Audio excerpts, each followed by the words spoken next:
vereador, infelizmente não foi na sua Campinas, não. Estive semana passada em Curitiba, fazia 10 anos que eu não ia a Curitiba. Fiquei espantado. Né? Curitiba, que era tido como uma cidade de excelência, né? Hoje já não é mais. Os problemas de manutenção urbana são visíveis. Né? Então, isso vem ocorrendo em todo o país, que é um alerta, né, para todo mundo, no sentido de que é preciso pensar um modelo diferente. É um modelo que cobre mais competência, que cobre mais eficiência e menos propaganda, né, menos conversa. Então, estou à disposição, vereador, para os esclarecimentos, né? Preparamos aqui uma exposição, assim que o senhor nos autorizar, estamos à disposição. Está autorizado, pode iniciar.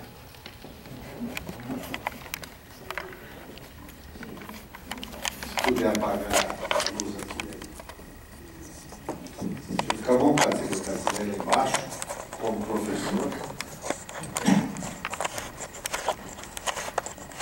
Bom, nós preparamos Estão me ouvindo bem? Então, nós preparamos um material para falar sobre arborização urbana, sobre áreas verdes, né?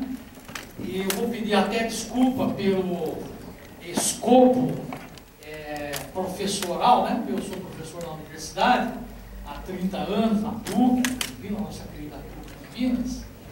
Então, eu não consigo muito dissociar a minha função de executivo, público, né, da de professor. Eu vou tentar não ser tanto professor, né, mas mais informante do que professor. Bom, o tema, então, aqui nós fomos convidados a falar, é a arborização urbana. Né? Então, o que é a arborização urbana? Né? Se a gente for buscar isso nos dicionários, Google, fora, nós vamos encontrar uma série de definições. Mas essa eu fiz questão de escrever, porque eu entendo assim. O que eu entendi de arborização? Eu entendo que é a disposição e o plantio de espécimes arbóreas em vias e logradouros públicos com muitos objetivos nobres. Né? Árvore em área urbana não tem um único objetivo. Né? Aqui pode ter uma série de objetivos para mim e para outro cidadão, outros objetivos muito diferentes. Mas todos, sem sombra de dúvidas, nobres, no sentido de que eles guardam objetivos claros de criar um microclima regional, abrigar a pequena fauna, regular o clima, enfim, né? Todos nós conhecemos aí uma série de objetivos. E todos eles implicam necessariamente numa melhor qualidade de vida para as pessoas, né? Que vivem numa cidade. Por que plantamos árvores na cidade? Plantamos árvores para buscar qualidade de vida, né? Não só para abrigar a pequena fauna, etc., mas para trazer qualidade de vida para o cidadão. Próximo. Em Campinas, a historiografia da arborização urbana remonta lá para o século XIX.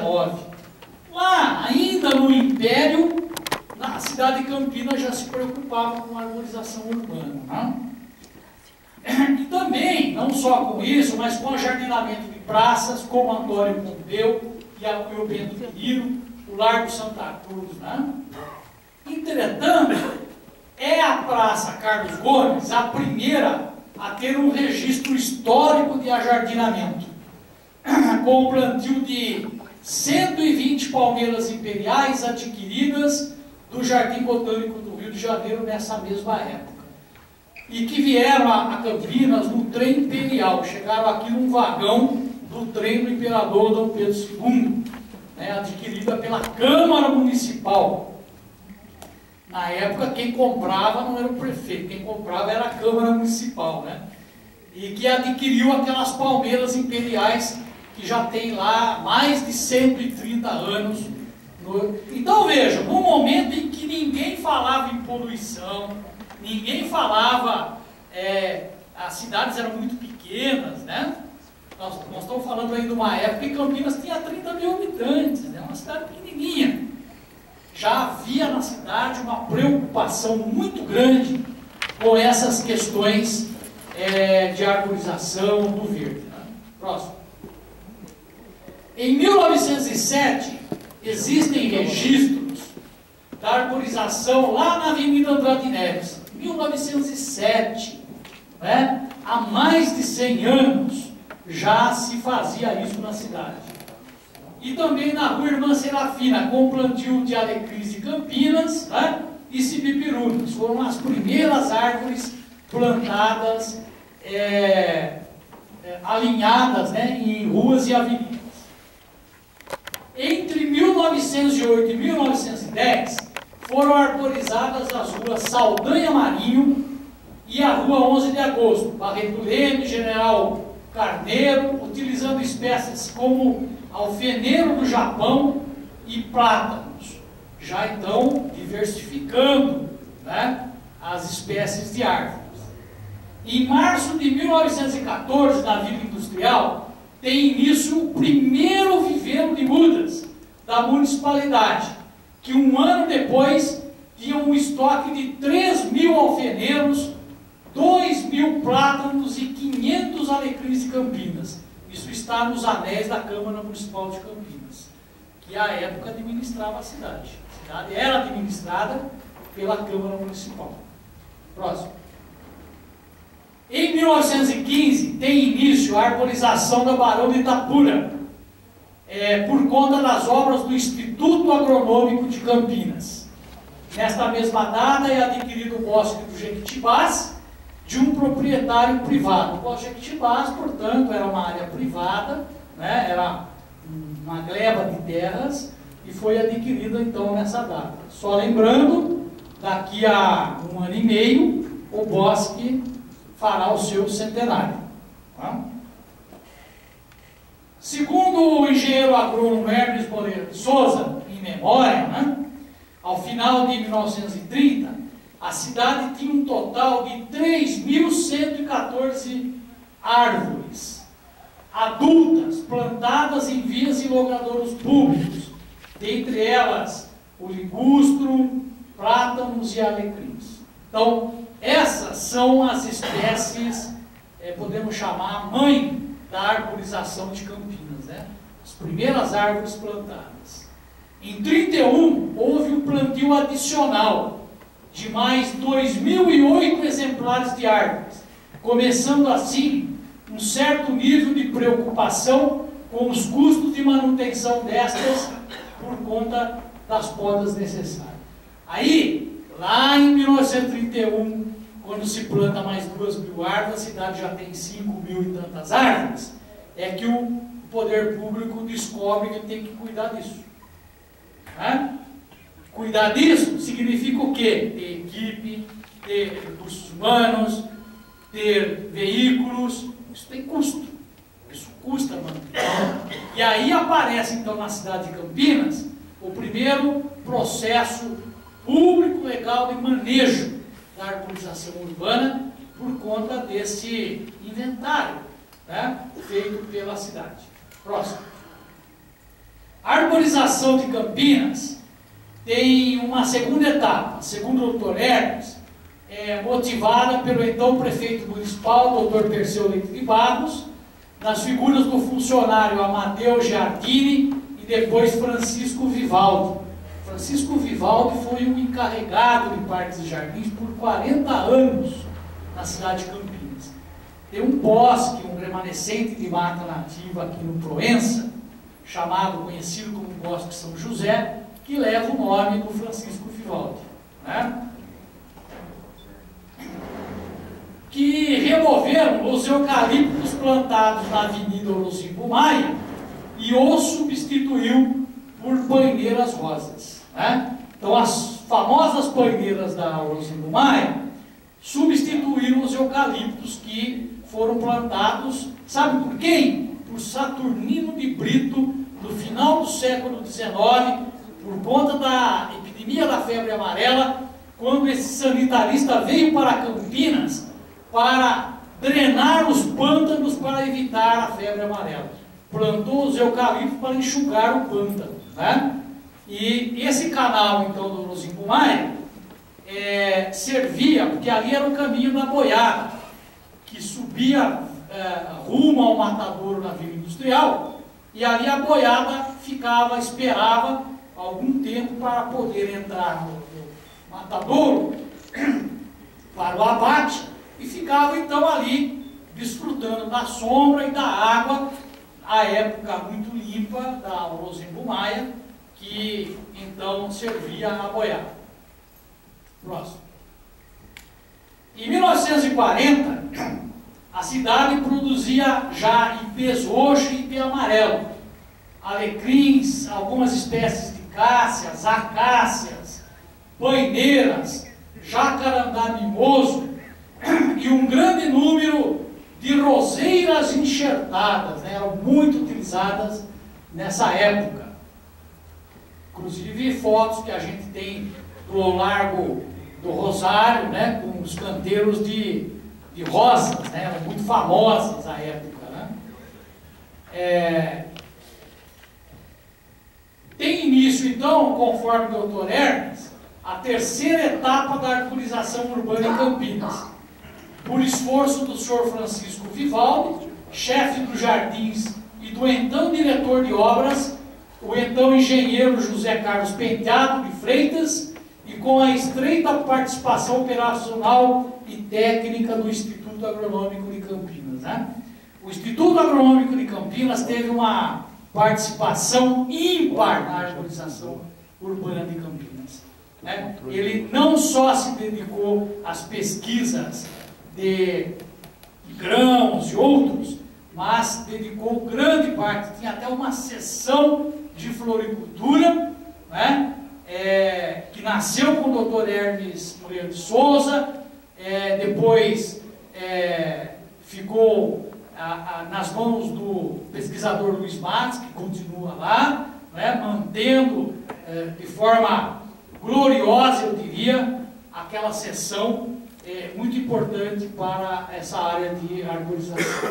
O que nós vemos aí é um reiki de ipês amarelos ali na cidade universitária, né?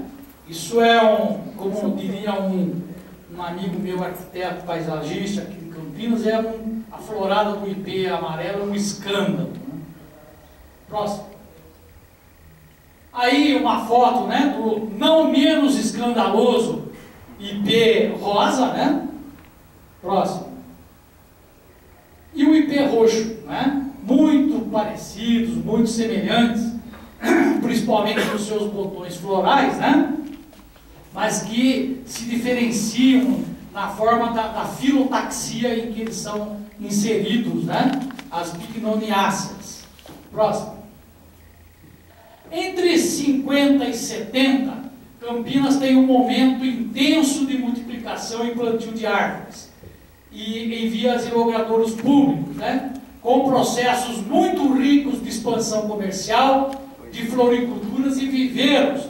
Nasce aí a floricultura campineira, nasce aí o Tile Flores, a Macflora e tantos outros viveiros, a Flora Novaes, né?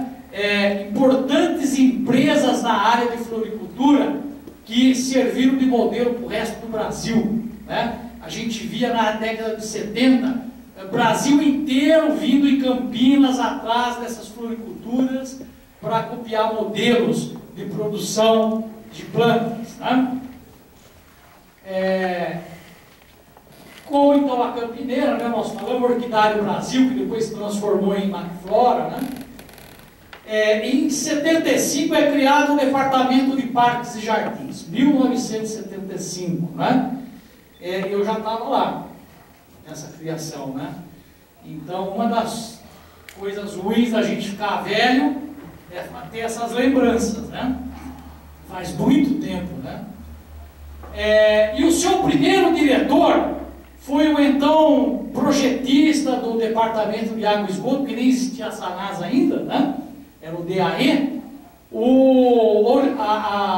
Ariovaldo Passadori, né? Grande artista plástico e paisagista. Ele é sobrinho desse famoso artista plástico recentemente falecido, se eu consigo lembrar o nome dele agora, Tomás Perina, sobrinho Tomás Perina, né? Vivo ainda, graças a Deus, né? Então, esse paisagista, né, responsável pela criação do Departamento de Parques e Jardins, né, investiu muito em viveiro de mudas na cidade de Campinas, né? Junto com ele nós montamos os viveiros de Barão Geraldo, onde hoje funciona o Parque Ecológico Hermógenes Freitas Leitão. Ali foi viveiro por quase 30 anos, né? E o Passadori foi o grande responsável por esse viveiro. Próximo. Em 78, o arquiteto José Roberto Magalhães, primo do saudoso prefeito Magalhães Teixeira, né? Que então era o nosso diretor, elabora a primeira lei de arborização urbana do Brasil. Foi aqui em Campinas, né? Por isso é importante a gente sempre lembrar essa posição pioneira da cidade de Campinas, né? Pioneirismo em quase tudo. Primeira lei de arborização urbana do Brasil se deu aqui em Campinas pelas mãos do nosso querido Maguinha, né? Que nós o chamamos de Maguinha, José Roberto Magalhães. Em 87, a prefeitura identifica um conjunto de áreas de praças dos loteamentos Parque Luciamar e Xangri-Lá para serem utilizados como futuras áreas de viveiros, uma vez que a cidade universitária apresentava um alto índice de ocupação demográfica e ameaçava as atividades viveiristas naquele local. Foi aí que surgiu, então, o viveiro de mudas do Parque Xangri-Lá, por conta desta densidade demográfica da cidade universitária. Né? Próximo. Aqui uma foto do que é o viveiro, parte, né, lá do viveiro do Xangri-Lá. Isso em janeiro. Próximo.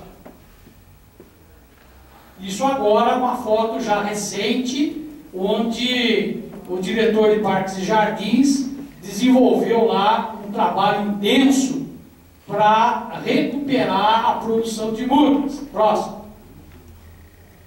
A Lei Municipal 11.571, de 2013, que criou o Guia de Arborização Urbana de Campinas, né?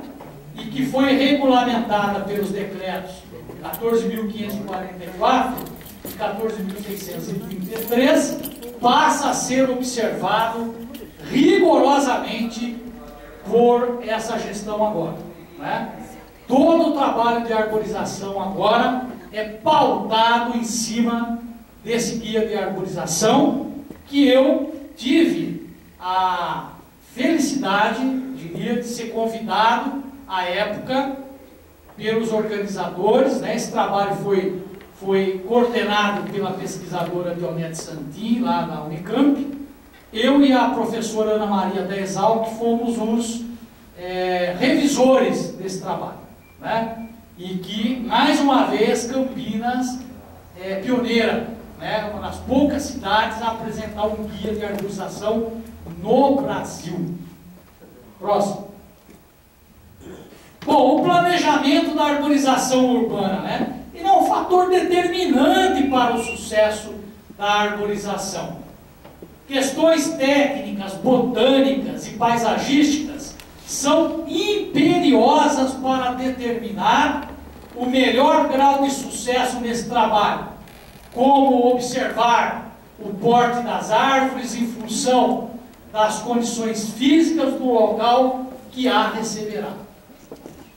O planejamento deve considerar, então, o ambiente urbano, né, considerado estabelecer informe sobre, verificar quais são as características de vegetação existente nas proximidades. Isso é muito importante, né, procurar instalar espécies regionais, né? Não é mais admissível, por exemplo, você plantar árvores, espécies de planalto, de Mata Atlântica em região de cerrado. Pelo menos 40% do nosso território tem características de cerrado e devem receber espécies características daquela região, até para o próprio sucesso da arborização. Isso agora nós passamos a observar e a fazer de forma conclusiva. Características de solo que receberá arborização, como solos arenosos, profundidade de solo, argilosos, areno-argilosos e outras características são importantíssimas de serem observadas na hora de escolher a espécie mais adequada, né? Muitas vezes plantamos uma árvore e por mais que seja adubada, irrigada, aquela muda fica ali mirradinha, não desenvolve, não vai. Por quê? Porque escolheu a espécie errada para aquele local, né? Uma espécie cujas raízes, por exemplo, não são pivotantes, são mais fasciculadas, precisam de solos ter mais profundidade, mais arenosos, e se você os planta em terreno mais argiloso, terão dificuldade de se fixar e passar a se nutrir daquele solo, né? Dentro das ruas, né, observar a largura das vias, das calçadas, da fiação aérea, o recuo dos imóveis, redes de drenagem pluvial, entre outras, passam a ser observações importantes na hora de escolher a melhor espécie a ser plantada. Próximo. Preferencialmente, uniformizar os exemplares das espécies arbóreas na mesma quadra, ou, no mínimo, no mesmo lado da rua, buscando a harmonia da massa de arborização, né, verde das copas e dos coloridos das flores. É muito importante pensar nessa uniformização dentro de uma mesma quadra, dentro do mesmo lado, pelo menos, né? Isso valoriza a composição das espécies. Evitar espécies arbóreas em vias públicas que produzam frutos de grande porte, como, por exemplo, a sapucaia, que dá uma semente que é maior que um coco, né? Imagine, o sujeito está passando na rua com um coco na cabeça, né? Então, uma jaca, né? Enfim, Ilênia índica, cujo fruto chega a pesar 1,5 kg. Então, essas coisas precisam ser pensadas na hora de escolher a espécie, porque elas vão coexistir com as pessoas que moram ali, né? Com o mobiliário, com os veículos, e não terão que ser removidas por conta disso. Evitar espécies arbóreas que produzam flores escorregadias, né? Que possam provocar a queda das pessoas nas vias públicas, é extremamente importante. É preciso pensar nisso, porque essas flores vão nascer, vão embelezar, depois vão cair. Ninguém vai lá coletar essa flor antes que ela caia. Ela vai cair no chão, e se for uma flor suculenta, uma flor que possa ser escorregadia, vai causar acidentes, como causa acidentes, né? Então, pensar nessas questões todas é importante. Próximo. É importante ressaltar que existe uma inter-relação entre o perfil do diâmetro da copa das árvores e o seu perfil do sistema radicular. Ou seja, a copa da árvore, se projetada no chão, indica com muita precisão a posição do sistema radicular no solo. Então, se eu tenho uma copa cuja projeção de diâmetro é de 20 metros, as suas raízes vão acompanhar essa projeção do chão. Elas estarão a 20 metros de diâmetro também. Ora, se o meio fio da minha casa até o início da minha casa tem 5 metros, eu tenho que pensar numa espécie de árvore cujo raio da copa não ultrapasse a 5 metros, né? Porque senão ela vai entrar dentro da minha casa, vai danificar a minha casa, os meus equipamentos, a minha rede de esgoto, a minha rede de água, e aí a árvore passa a ser a vilã da história, né? Porque aí ninguém mais quer a árvore, aí tem que remover a árvore. Próximo. Principais árvores de pequeno porte, né? Eu selecionei aqui algumas, né? Obviamente que isso tem uma lista infindável, mas eu coloquei aqui o que se mais usa, o que a gente mais vê nas cidades de uma forma geral, né? Então, a Aglaia odorata, né, é uma árvore bastante utilizada, muito importante na alimentação da pequena fauna. A Aglaia produz um fruto muito apreciado pelos pássaros, é importante pensar nisso, né?